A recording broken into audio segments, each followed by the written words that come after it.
السلام علیکم اور رمضان مبارک۔ آج ہماری اس خاص سیریز 30 دن 30 پیغمبر کا 24واں دن ہے، اور آج کی جو یہ روحانی ماسٹر کلاس ہے نا، یہ ایک بہت ہی زبردست ہستی کے بارے میں ہے۔ ہاں، اور یہ ہستی ایسی ہے جن کے پاس نہ کوئی بڑی بادشاہی تھی اور نہ ہی کوئی بہت مال و دولت تھا۔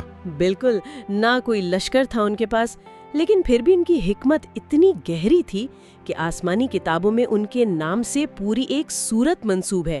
جی ہاں، ہم بات کر رہے ہیں حضرت لقمان کی اور ان کی لازوال حکمتوں کی۔ کیونکہ یہ کہانی صرف ایک قدیم تاریخی داستان نہیں ہے جسے سن کر بس ہم آگے بڑھ جائیں۔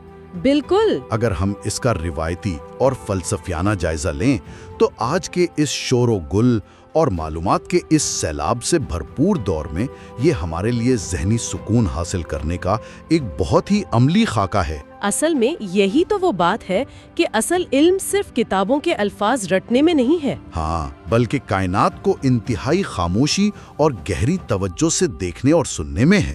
صحیح، تو چلیے وہاں چلتے ہیں۔ جب اس سے پہلے کہ وہ دنیا کے سب سے عقل مند انسان بنتے، وہ ایک انتہائی سفاک اور بے رحم دور میں ایک بالکل خاموش سے بچے تھے۔ یعنی 11ویں صدی قبل مسیح کی بات ہے۔ جی ہاں، دریائے نیل کے اوپری حصے کی، جسے آج ہم سوڈان اور جنوبی مصر یا نوبیا کا علاقہ کہتے ہیں، ان کی پیدائش وہیں ہوئی۔ ان کے والد کا نام برا تھا، اور ویسے اس دور کے جغرافیائی اور سیاسی حالات بہت دلچسپ اور خوفناک بھی تھے۔ بہت خوفناک تھے۔ اس وقت مصر اور نوبیا کے درمیان مسلسل جنگیں جاری رہتی تھیں، اور اس دور میں غلامی کی بنیاد آج کے تصورات کی طرح نسل یا رنگ نہیں تھا۔ اچھا؟ نہیں، بلکہ یہ خالصتاً جنگی قیدیوں کا معاملہ تھا۔ یعنی جب مصری حملہ کر کے جیتتے تو نوبین لوگوں کو غلام بنا لیتے، اور جب نوبین جیتتے تو مصریوں کو غلام بنا لیتے۔ یہ تو ایک عجیب ہی چکر تھا۔ بالکل، یہ ایک ایسا دور تھا جہاں انسان کی جان اور آزادی کی ویسے کوئی قیمت نہیں تھی۔ یہ ایک بہت بنیادی اور اہم نقطہ ہے سمجھنے کے لیے۔ ہاں، اگر ہم ذرا اس نفسیاتی کیفیت کا اندازہ لگائیں، یہ وہ وقت تھا جب افراتفری عروج پر تھی۔ ایسے ماحول میں جب ہر صبح جاگ کر یہ سوچنا پڑے کہ آج زندہ کیسے رہنا ہے، تو ایک عام انسان کا قدرتی رد عمل تو خوف، غصہ یا انتہائی درجے کی مایوسی ہی ہوتا ہے نا۔ صحیح، لیکن لقمان کا بچپن عام بچوں کی طرح یعنی کھیل کود یا شور مچانے میں نہیں گزرا۔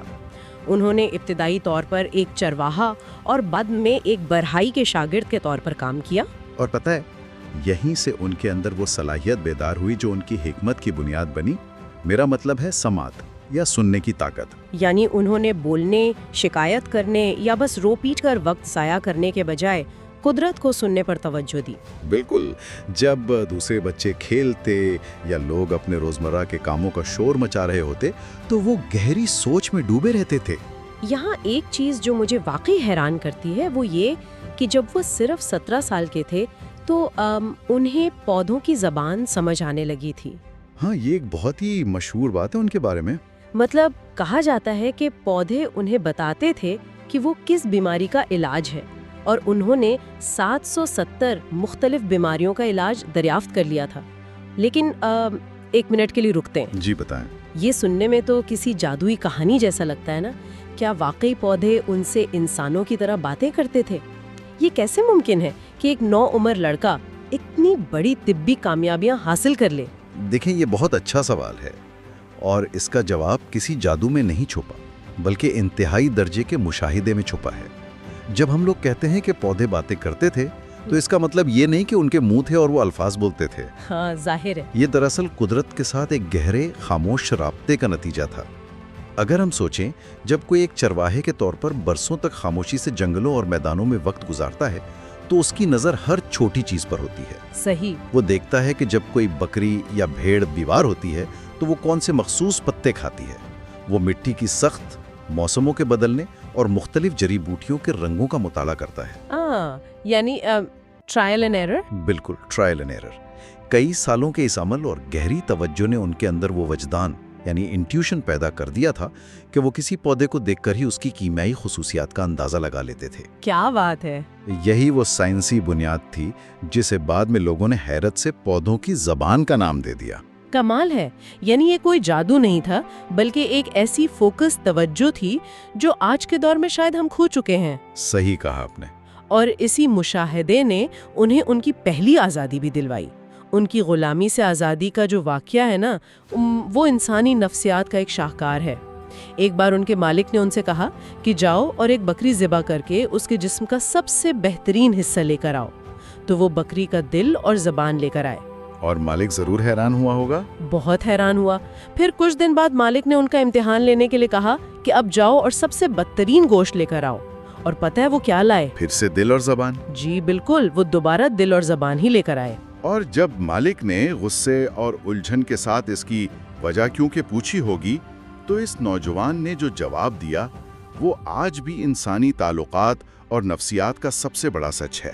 ہاں، انہوں نے کیا خوبصورت وضاحت کی۔ انہوں نے بتایا کہ اگر انسان نیکی کے راستے پر ہو تو اس کے دل اور زبان سے بہتر کچھ نہیں ہو سکتا، اور اگر وہ برائی کے راستے پر چل پڑے تو ان دونوں سے بدتر اور کوئی چیز نہیں۔ بالکل۔ دل انسان کی نیت ہے اور زبان اس کا عملی اظہار۔ بات صرف گوشت کے ٹکڑوں کی تو تھی ہی نہیں، بات تو انسان کے کردار کی تھی۔